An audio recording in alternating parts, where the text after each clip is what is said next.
In Thailand, the ruling Conservative Prime Minister has claimed victory in the general election in what's seen as a stunning turnaround. The vote was sparked after Anutin Charnvirakul's minority government was threatened with a no-confidence vote. Now his party is set to double its number of seats in parliament, and that'll help in forming a new coalition and bringing about political stability. The Progressive People's Party, which led pre-election polls, is projected to come in second. An unexpected victory for Thailand's Conservative Prime Minister. He staked his election campaign on nationalism, and it paid off. At this moment, our people have given us more than what we expected this morning. So we owe our voters a fortune. Nationalism is in the heart of everybody in Ngใจให party. Thailand has been swept by a wave of nationalism in the wake of a fierce border conflict with Cambodia last year. Anutin saw the opportunity to ride that wave to power, calling snap elections after less than 100 days in office. And while his party, Bhumjumtai, did come out on top, it won't score a majority outright. His opponent from the Progressive People's Party conceded defeat, but also refused to form a coalition with the Conservatives. I have to say that if the Conservative Bhumjumtai, as the main party, can form a government, then we are ready to be in the opposition. As I have said before, I cannot support Bhumjumtai's candidate. If Anutin does ultimately form the next government, he will have to tackle a struggling economy as well as a precarious geopolitical landscape. And our Asia-Pacific Bureau Chief, Georg Mattis, joins us now from Bangkok. Georg, this is the first decisive victory in years for the Prime Minister and his ruling Conservative Bhumjumtai Party. How are people reacting to this there? Terry, it really depends who you're talking to. I'm now in the center of Bangkok.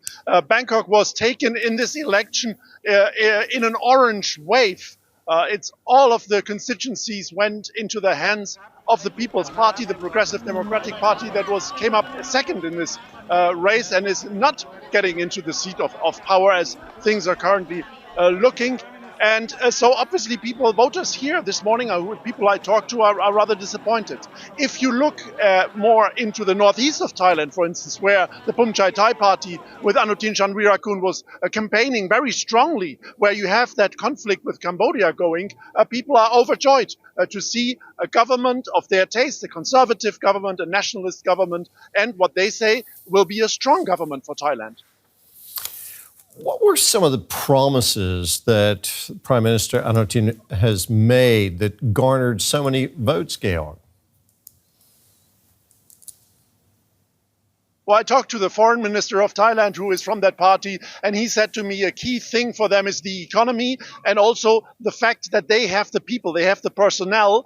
And the People's Party is a party, the competitor in this race is a party that has only been in the opposition. So clearly that is something, the economy is something where they really registered strongly with voters. And then, of course, you have that conflict with Cambodia, where you can have long arguments whether it's a necessary conflict, who started it first.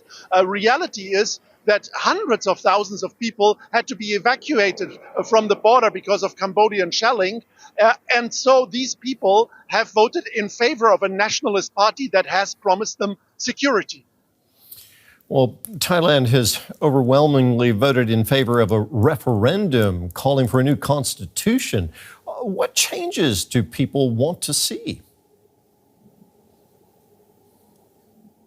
Well, clearly everybody here agrees that there needs to be some change after the political limbo the country has been in the past 3 years with autonomous institutions such as the Constitutional Court, commissions, all of these institutions, by the way, in the hand of the conservative establishment, mainly in Thailand, have meddled with politics, have had huge influences in politics have de-installed 2 prime ministers in this country. And so this will be interesting to see how the new conservative coalition will be able to change that constitution. It's a long process. However, you will have another referendum on how it's to be done, and another referendum then finally once the blueprint is hammered out of what that new constitution could look like. So a couple of years, we'll have to wait for that. Georg, thank you for filling us in there. That was our Asia Pacific Bureau Chief, Georg Matas.